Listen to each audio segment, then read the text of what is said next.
the same thing. I just had somebody just a couple of days ago, I was interviewing for this news scheme we're looking at, and he said, I never understood how Bernie Madoff got people because it seems so preposterous. And then I fell for something very similar.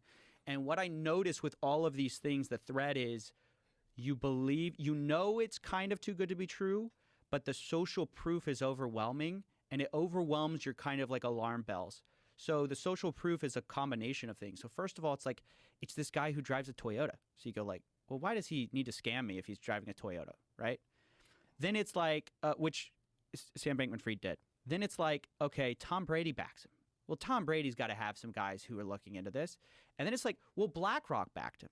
Well, BlackRock definitely has some guys who looked into it. Right. It's Sequoia Capital. They said he was might be one of the first like trillionaires or whatever. Like he's such a great entrepreneur. They think he's such a genius. It might have been one of the A1Z guys, or I'm blanking on the name right now. But A1Z. What is that? No. I'm sorry. I'm blanking on. It's this famous.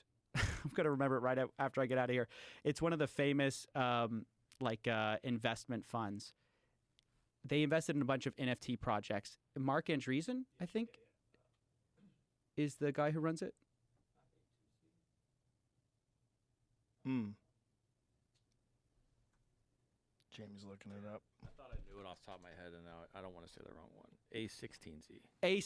A1Z. A16Z. I can't. It was one of those, Sequoia or A16Z. One of them wrote this glowing review of Sam, basically saying he's going to be one of the first trillionaires.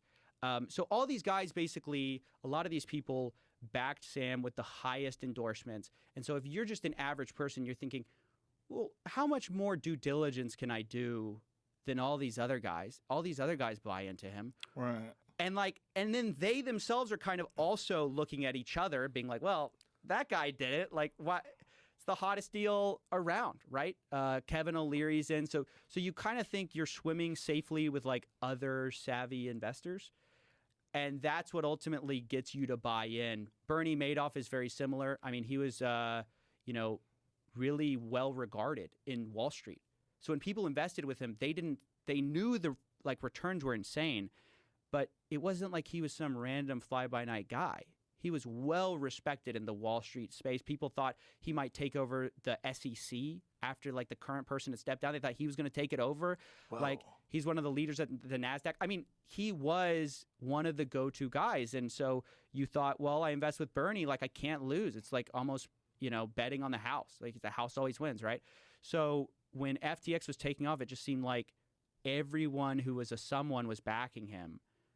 So then it was okay. And then I think a lot of these people deferred to their other friends.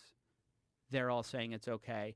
Let me put money in. And it's just a huge case study that just because other people fall for something doesn't mean you're safe. You have to do, I hate to say do your own research because that's such an overused, scammy phrase. It's actually such a phrase that, it's almost useless. Chemtrails. Let me say this. If it's too good to be true, if they're offering market returns that you want to believe in, you go, man, I want to believe this is real. Don't invest. That's a bad idea. People were calling bullshit, though. Just like they were calling, there was a few people that were wary that were calling bullshit on Bernie Madoff, and there was a few people that were standing out and saying none of this makes sense. Right. And who were those people? So there were a few people. There was a Matt Levine interview with Sam Bankman-Fried. He didn't call him a fraud outright, but he's like, hey, it seems like you're in the Ponzi business and business is good. Whoa. And what did he say to that? He's like, well, think of it like a box. And, you tell a bunch of investors, hey, if you put money in this box, we can get some money out. We can give you this yield. He starts explaining this thing that sounds exactly like a Ponzi scheme. And so ultimately, Matt Levine's like, yeah, this doesn't really make a lot of sense. But again, it stopped short of this is a fraud because, no one knew. There's a bunch of backing. So I made a video at the time being like, this crypto CEO just describes a Ponzi scheme. And that video has aged so well because it's people are like, oh, it was all true. But people were outright calling it a fraud. Like Mark Cohodes, he's a famous short seller. He was calling that a fraud early. I have a buddy of mine He goes by Dirty Bubble Media on Twitter. He's like one of the anon Twitter accounts. He was calling it a fraud. You know, there were things that were coming out, like questions about, you know, okay, they say they have all this money. Where on chain is it? So like the blockchain, everything's publicly, you can see it, right? It's all at some address.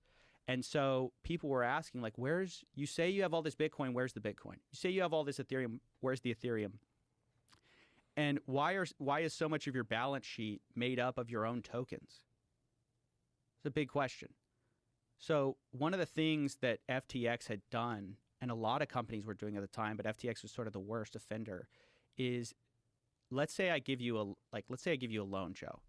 So an unsecured loan would be I give you $1 million and I don't ask for anything. So if you default on that loan, I'm out $1 million. Another way is I ask for, okay, I'll take some equity in the studio if something goes wrong, right? So I cover my butt if you default on it. Now, this is what was going on in crypto. They're called collateralized loans. But what FTX was doing was they were saying, hey, like, we'll take $1 million from you, but instead of giving you collateral like dollars or like some asset, we'll give you FTT tokens, which is their own invented coin. And that should have value if anything goes wrong. And people were accepting that as value. But the problem is when at the exact moment FTX can't pay you back is the exact moment that FTT becomes worthless. So you think you have all this collateral, you think you have this backstop because on the books it's worth, you know, X dollars. Let's say it's like worth $5 a coin. But what you're not realizing is the real risk is when FTX can't pay you back, they probably can't pay anyone back. Everyone loses confidence. Everyone sells their FTT tokens. No one wants to buy it. It's worth nothing. So how did this all fall apart? Great question. So it's really interesting because it was like a battle between FTX and one of their competitors, Binance. So the owner of Binance is, I think it's Changpeng Zhao. He goes by CZ on Twitter. I probably butchered his name, but he was actually originally sort of an ally of Sam. So he invested in FTX early on, put $100 million in, and eventually got paid out like $2 billion. Whoa. Yeah. Some of it was in this FTT token, though. So they have a bunch of FTT, right? And so it's like November was when all this stuff went down. And a report comes out from CoinDesk where it shows FTX's balance sheet. It shows actually what tokens they have. You know, for one of the first times, it was kind of really, everyone got to look at it all at once in one place. And people notice, like, wait a second. A lot of their assets are just their own tokens.